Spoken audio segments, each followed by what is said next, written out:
आज आपण शिकणार आहोत गिर्यारोहणाचा अनुभव। आज हम मराठी का गिर्यारोहणाचा अनुभव 8 लेसन है 8 स्टैंडर्ड का वो करने वाले हैं। तो it is written by Ramesh Mahale. Ramesh Mahale नाम के राइटर ने ये लेसन लिखा है। शाळेला सुट्टी लागणार होती। ईशान विचार करत होता की ही सुट्टी कशी घालवायची। व्हिडिओ गेम खेळून त्याला कंटाळा आला होता। मित्रांबरोबर रोज क्रिकेट, फुटबॉल आणि बॅडमिंटनही खेळता येऊ शकणार नव्हते। शिवाय त्याच रोमांचक कथा वाचण्याचा त्याला विशेष गोडी नव्हती। सो त्याला उसे छुट्टी लगी हुई थी और वो जो है वो सोच रहा था कि अब मैं छुट्टी कैसे घलाऊं। तो वो सोच रहा था कि अपने वीडियो गेम्स को खेलूं या फिर दोस्तों के साथ क्रिकेट, फुटबॉल, बैडमिंटन वगैरह खेलूं या फिर कोई एडवेंचरस स्टोरीज को पढूं। तो ये सब जो चीज़ें थी वो करने में उसे कोई खास इंटरेस्ट नहीं लग रहा था। ईशान विचार करू लागला, यावेळी सुट्टीमध्ये काहीतरी नवीन करावे, काहीतरी असे केले पाहिजे की सर्व कंटाळा नाहीसा होईल। परंतु बराच विचार करूनही त्याला सुट्टी घालवण्याचा योग्य पर्याय सापडत नव्हता। तेवढ्यात त्याला दिलासा मिळणारी घटना घडली।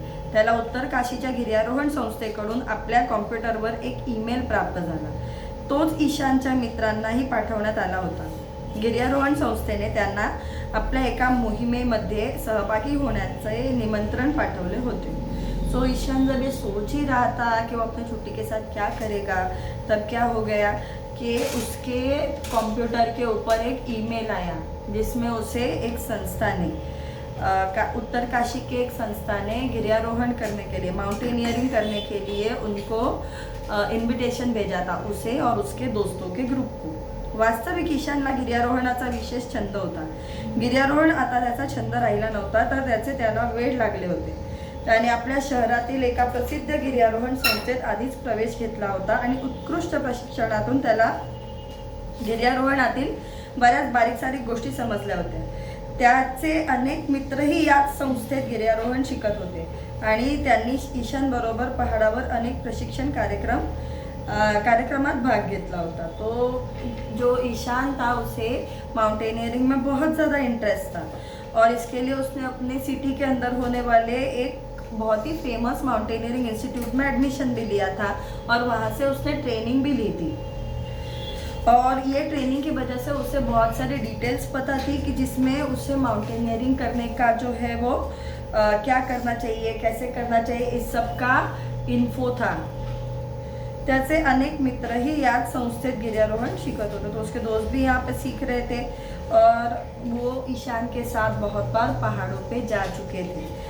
गिर्यारोहणाचा अनुभव खरोखर रोमांचक होता। आकाशाला स्पर्श करणारे उंच पहाड, विशालकाय खडक, हिरव्यागार घाटी आणि वेगाने वाहणाऱ्या स्वच्छ पाण्याच्या पहाडी नद्या ईशान आणि त्याच्या साथीदारांना साथ घालत होत्या।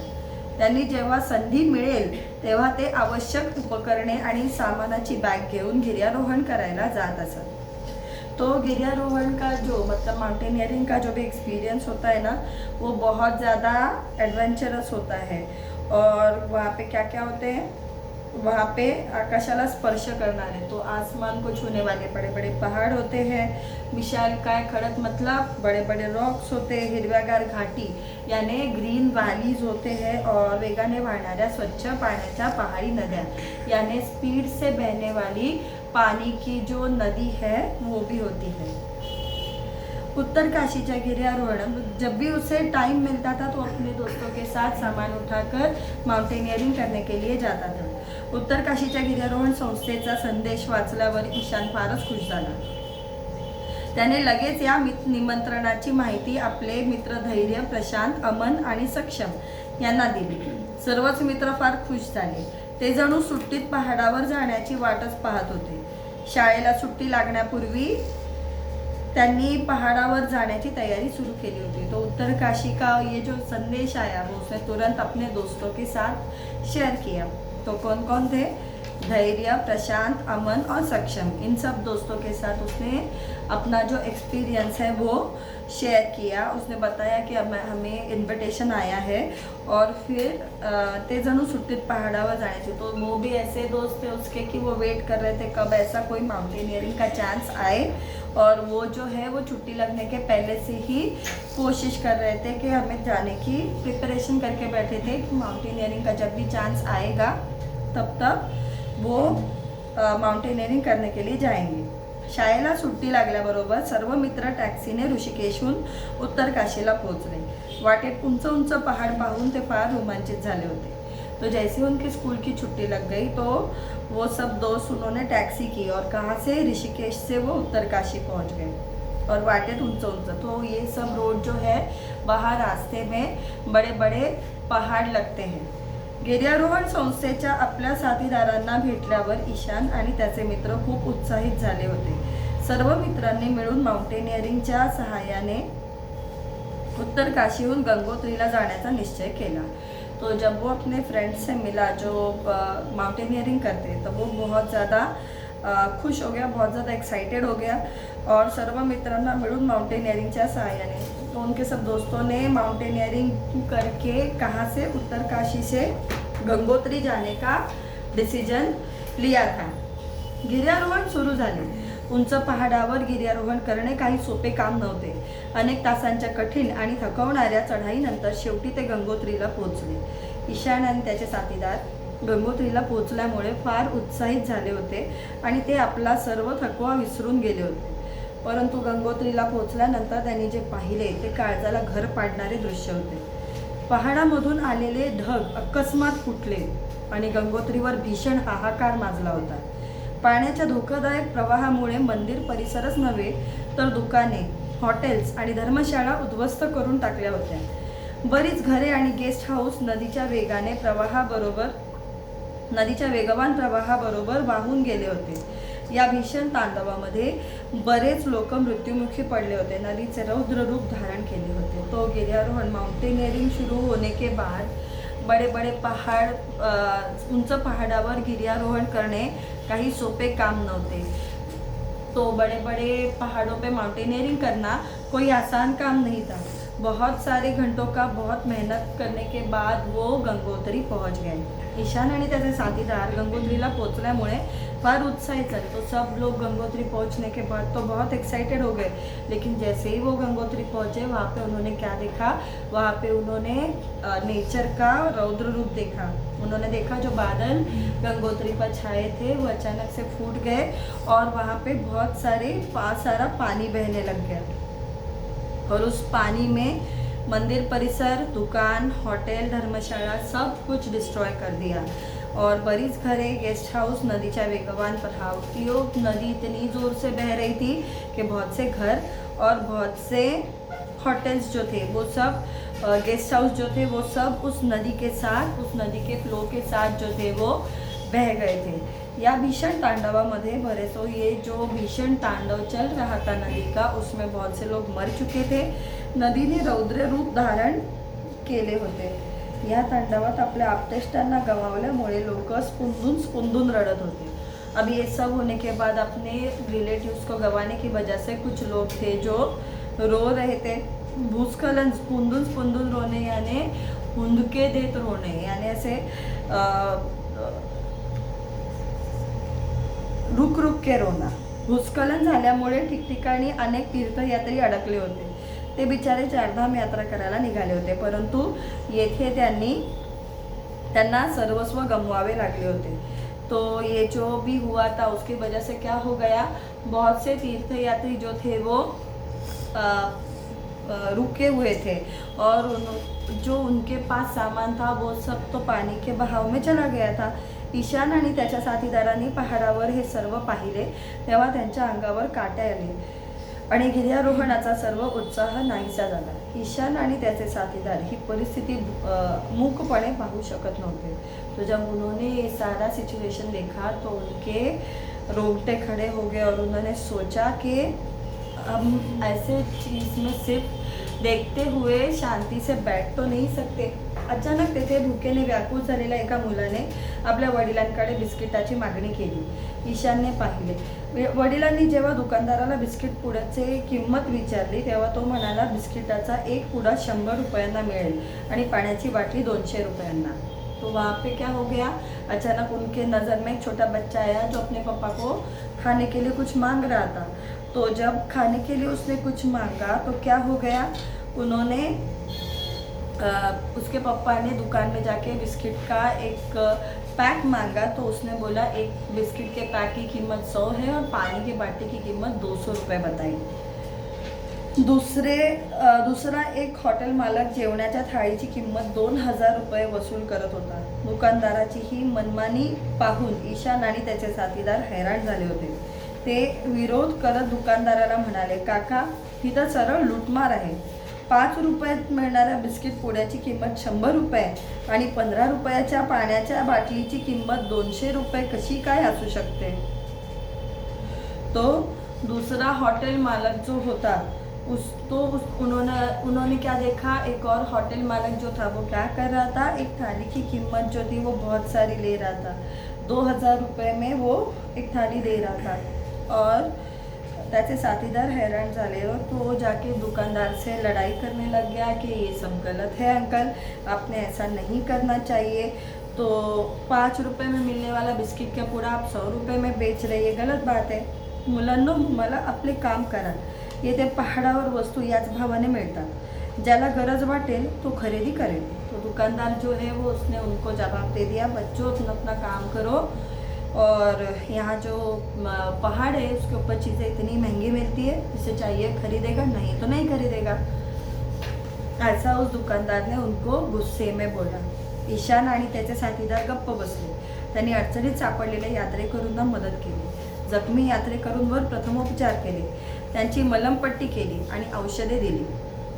हरवलेल्या यात्रेकरूंचा शोध घेण्यासाठी त्यांनी मदत केली आणि भुकेल्या मुलांना आपल्याबरोबर आणलेली फळे, बिस्किटे व पाण्याच्या बाटल्या दिल्या। तो उन लोगों ने उनकी हेल्प कैसे की, तो उन्होंने पहले तो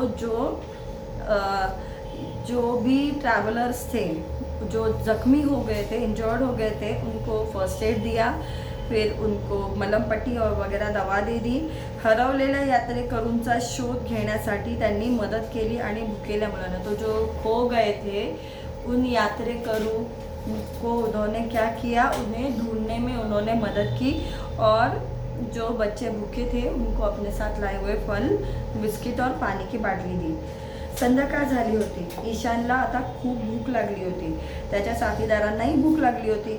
त्यांना विश्रांतीची गरज जाणवत होती। पहाडाच्या कडेला एक हॉटेलसारखे घर दिसल्यावर ते मोठ्या आशेने घरमालकाकडे गेले आणि म्हणाले, काका आम्हाला खाण्यासाठी थोडे अन्न आणि रात्रभर मुक्काम करण्यासाठी एखादी खोली देऊ शकाल। तो जब शाम हो गई तब उन्होंने ईशान और उसके जो साथीदार थे उनको भूख लग गई और फिर उन्हें थोड़ा आराम भी करने की ज़रूरत थी।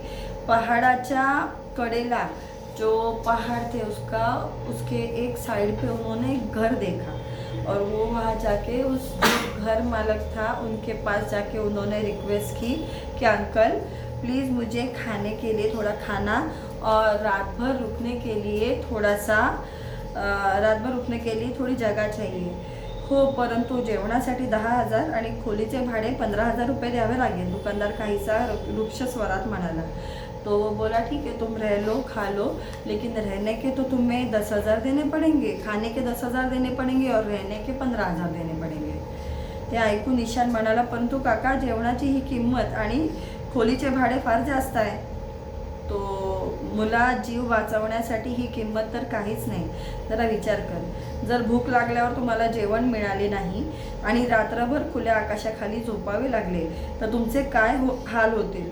तो जब उसने इतना ज़्यादा रेट बताया तो ये लोगों ने उससे लड़ाई की, बोले ये सब तो बहुत ज़्यादा कॉस्टली है। तो फिर क्या हो गया, वो बोले कि वो अंकल जो थे जो उससे ज़्यादा कॉस्ट बोले थे उन्होंने क्या बताया कि भूख अगर लगती है और अगर तुम्हें बिना खाए रात भर रुकना पड़े तो तुम्हारे कितने बुरे हाल होंगे। तो अपनी जान बचाने के लिए ये सारी कीमत जो है वो बहुत कम है। तेवढ्यात अचानक मोठा आवाज़ झाला। ईशान आणि त्याचे साथीदार आपापसात विनिमय करत होते। अचानक पहाडावरील एक घर मोठा आवाज होऊन खाली कोसळले। सर्वजण पडलेल्या घरात दाबले गेले।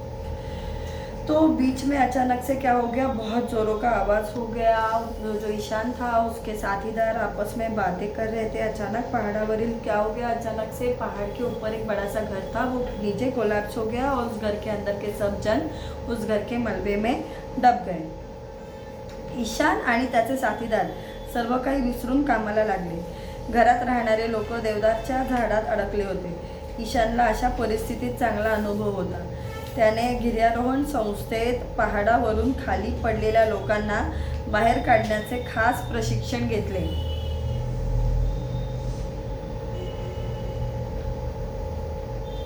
तो जाड व मजबूत दोराच्या सहाय्याने खाली उतरला आणि अडकलेल्या त्या सर्वांना बाहेर काढले.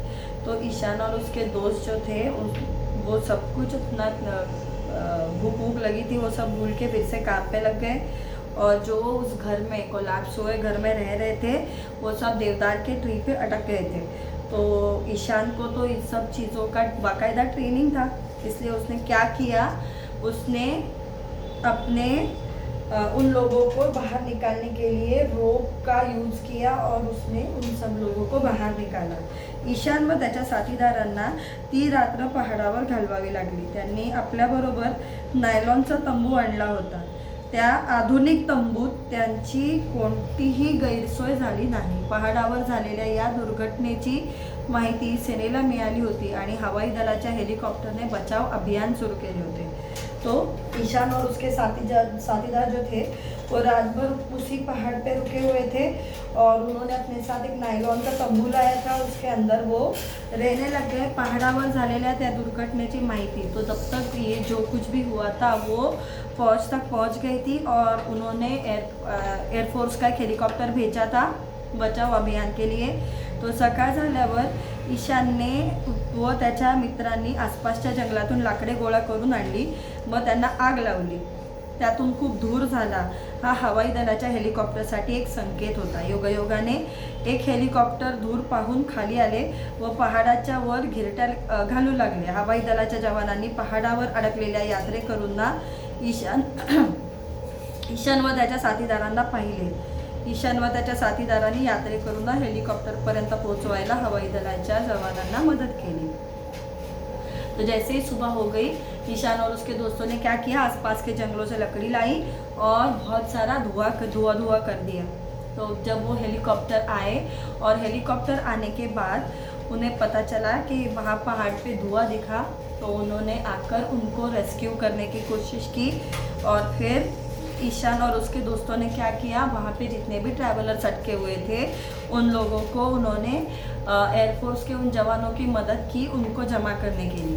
हवाई दलाच्या हेलिकॉप्टरने सर्वांना सुरक्षित ठिकाणी पोहोचवले. हवाई दलाच्या अधिकाऱ्यांना जेव्हा ईशान व त्याच्या साथीदारांच्या बहादुरीचे कार्य समजले तेव्हा त्यांनी सर्वांची प्रशंसा केली. एवढेच नव्हे तर त्यांनी या मुलांना वीरपदक मिळावे म्हणून राष्ट्रपतींकडे शिफारस केली. तो जब एयरक्राफ्ट के लोगों को, हेलीकॉप्टर के अंदर के लोगों को जब पता चला कि ये जो ईशान और इसके दोस्तों ने कुछ कोशिश की है उन लोगों को बचाने की, तो उन्होंने उनकी बहुत तारीफ की और उनका रिकमेंडेशन किया प्रेसिडेंट के पास वीर पदक के लिए. तिकडे ईशान आणि त्याचे साथीदार पहाडावर झालेल्या दुर्घटनेनंतर सुरक्षित घरी पोहोचले तेव्हा ते फार खुश झाले होते. गिर्यारोहणाचा हा अनुभव त्यांच्यासाठी कायम स्मरणात राहणारा होता. तो जहाँ वो ये सब होने के बाद वो ईशान जो था और उसके दोस्त जो थे सुरक्षित अपने घर पे पहुंच गए और वो बहुत ज़्यादा खुश थे. और ये जो माउंटेनियरिंग का एक्सपीरियंस है ये उनको बहुत सारा दिन याद रहने वाला था. बस